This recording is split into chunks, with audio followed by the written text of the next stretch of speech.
ایک بادشاہ تھا، اس کا باپ بڑا کامیاب تھا تو وہ بڑا ناکام رہا، تو بالآخر ایک دن کسی نے اس کو گرفتار کر لیا۔ بادشاہ ہونے کے باوجود دشمنوں کے قابو میں آ گیا۔ کس طرح؟ اس کے پاس بندوق تھی گولیوں سے بھری ہوئی، تو اسے اچانک ایک پرندہ نظر آیا تو اس نے ایک گولی نہیں ماری، اس نے ساری بندوق ہی خالی کر دی۔ اتنی گولیاں برسائیں، قریب وزیر تھا سمجھدار، اس نے روکا بھی، اس نے کہا بادشاہ سلامت، آپ غلط کریں گے، چپ کر، تیری جیب سے خرچ کر رہا ہوں۔ گولیاں برسائیں تو وہ بندوق خالی ہو گئی، پرندہ بھی نہ مرا۔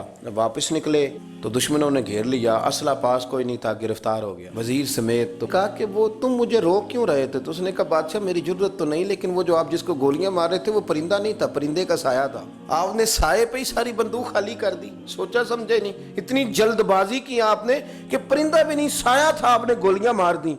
اور حال یہ ہے کہ اب ہم گرفتار ہو گئے، تھوڑا اگر وقت گزارتے، توقف کرتے، تھوڑا ٹھہرتے، بڑی ساری چیزیں ٹھیک ہو جاتی۔ میرے رسول کریم صلی اللہ علیہ وسلم کی آپ کبھی چیزیں کھول کے دیکھیں، وہ عثمان بن طلحہ نے فتح مکہ کے موقع پہ کہا تھا میں آپ کو چابی نہیں دوں گا، تو حضور نے فرمایا تو نہ دے، ایک وقت آئے گا میں تجھ سے لے لوں گا۔ 10 سال گزر گئے، اللہ کے نبی تھے نا، سویرے بھی سارا کچھ ٹھیک ہو سکتا تھا، پر 10 سال بیت گئے، 10 سال کے بعد جب مکہ فتح ہوا تو پھر رسول کریم نے فرمایا پھر چابیوں کے بارے میں کیا خیال ہے؟ تو وقت تو دینا، آپ کو تو جلدی بڑی ہے، ہمارے نوجوانوں کو بڑی جلدی ہے۔ بچہ لے کے آتے ہیں، لوگ کہتے ہیں پیر صاحب اس کو درس نظامی پڑھانا ہے، اچھا جی ٹھیک ہے پڑھائیں، سال کتنے لگیں گے؟ 8، کہتے ہیں پورے 8؟ ہاں جی پورے 8 سال، تو میں کہتا ہوں 8 سال میں بھی یہ عالم نہیں بنے گا، میں صحیح کہہ رہا ہوں۔ درس نظامی جب بچہ پڑھ لیتا ہے تو اسے علم پڑھنے کا طریقہ آتا ہے، پھر ساری زندگی مطالعہ کرنا ہے، پھر ساری زندگی ریسرچ کرنی ہے، پھر کتابیں پڑھنی ہے، پھر محقق بننا ہے، ورنہ آپ کی تعلیم مکمل ہوگی لیکن آپ کے لفظوں میں کچھ بھی نہیں ہوگا، اس کے لیے آپ کو پڑھنا ہے، ساری زندگی سیکھنا ہے۔ اور میرے نبی پاک علیہ السلام نے جو ہمیں کہا تھا نا کہ ماں کی گود سے لے کر قبر کی گور تک، حضور اتنا لمبا پیریڈ دے دیا آپ نے پڑھنے کا۔ ہمارے ہاں تو جو بندہ 6 مسئلے کل سن لیتا مفتی اعظم ہو جاتا ہے، اگر 2-4 اردو کی کتابیں بھی وہ سیدھی پڑھ گیا تو پھر وہ کہتا ہے مولویاں نو کی پتا ہوئے، تو میں نو پتا ہے سارا، سیدھی پڑھنے لگ گیا نا، ذرا صحیح لائن پوری پڑھ لیتا ہے تو اب کہتا ہے مولویاں نو چھوڑیں آپ، یہ جلد بازی ہے، اس سے آپ کی طبیعت تکلیف، زندگی میں ٹھہراؤ پیدا کریں، تھوڑا روکیں۔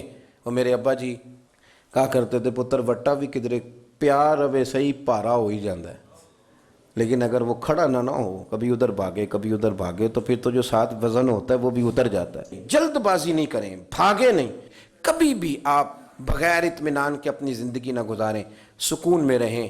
آپ اس دین کے ماننے والے ہیں جو بڑا ہی میٹھا ہے، جو بڑا ٹھنڈا ہے، جس کے اندر راحت ہے، جس کے اندر سکون ہے، جس کے اندر خوبصورتی ہے۔ امام مالک رحمۃ اللہ تعالی علیہ بڑے خوبصورت آدمی تھے، تو دور دراز سے لوگ ان سے ملنے آتے تھے، دور دراز سے جو لوگ ملنے آتے تھے تو ایک درویش ان کی خدمت میں حاضر ہوا کرتے تھے، شیخ یحییٰ ان کا نام ہے، تو وہ فرماتے تھے کہ ہر بندہ سوال پوچھتا تھا تو میں چپ کر کے بیٹھ جاتا تھا۔ مجھے کسی نے کہا کہ آپ کیوں نہیں کوئی بات پوچھتے؟ تو میں نے کہا مجھے مزہ لینا ہے اپنے شیخ کا۔ کہا وہ کس طرح؟ کہنے لگے دیکھنا وہ خود پوچھیں گے کیسے آئے ہو، کہاں سے آئے ہو، کوئی بات تو نہیں کرنی۔ تو کہتے ہیں یہ تو مزہ تب آئے گا نا جب چپ کر کے بیٹھیں گے۔ کیا کہا تھا کسی نے؟ چپ کر سیں تے موتی مل سن، تے ذکر کریں تے جے پاگلا وانگو رولا پاویں، نہ موتی نہ ہیرے۔ تو ہم تو شور سے چیزوں کو جیتنا چاہتے ہیں، تو شور سے چیزیں جیتی جا سکتی، جتنی طلاقیں ہوتی ہیں جلد بازی کی وجہ سے ہوتی ہیں۔ اگر تھوڑا اطمینان ہو جائے، تھوڑا سوچیں، تھوڑا پرکھیں، آزمائش میں نہ پڑیں۔ قتل کیوں ہوتا ہے؟ غصہ بڑا تھا، میں نے اپنے ہاتھوں سے سزا دینی تھی، میں نے یہ انتظار ہی نہیں کیا کہ رب بھی تو سزائیں دیتا ہے نا، قیامت کو بھی تو عدالت لگنی ہے نا۔ تو وہ جلد بازی، تلخی ہمارے مزاجوں کی، اس نے ہمیں بڑی ساری جگہوں پہ پریشان کیا ہے۔ اس لیے حضرت ابوبکر صدیق اپنی زبان پکڑ کے کہا کرتے تھے کہ تو نے مجھے بڑی تکلیف دی ہے، کاش تو ٹھیک ہو جائے تو میرے لیے آسانیاں ہو جائیں۔ تو جلدی کرتی ہے بات کرنے میں، تو اذیت دیتی ہے تو میں بھی اذیت میں آ جاتا ہوں۔ ورتل القرآن ترتیلا، یارو ذرا ٹھہرو، ذرا رکو، ذرا سجدہ کرو تو ذرا خوش ہو کے کرو، درود شریف پڑھو تو پھر کیا ضرورت ہے تیزی سے صلی اللہ تعالی وسلم کہہ کے گزرنے کی، ذرا سکون سے پڑھو، سوچ کے پڑھو کہ کس کی بارگاہ میں سلام عرض کر رہے ہو، ذرا رک کے پڑھو، جب ذکر کرو تو ذرا اس کا ذائقہ لو، جب بات سنو تو اس کا لطف لو، جلد بازی آپ کو پریشان کرے گی، خراب کرے گی، چیزیں بگڑ جائیں گی۔ اللہ ہمیں اپنے محبوب کا صدقہ اطمینان قلبی عطا کرے۔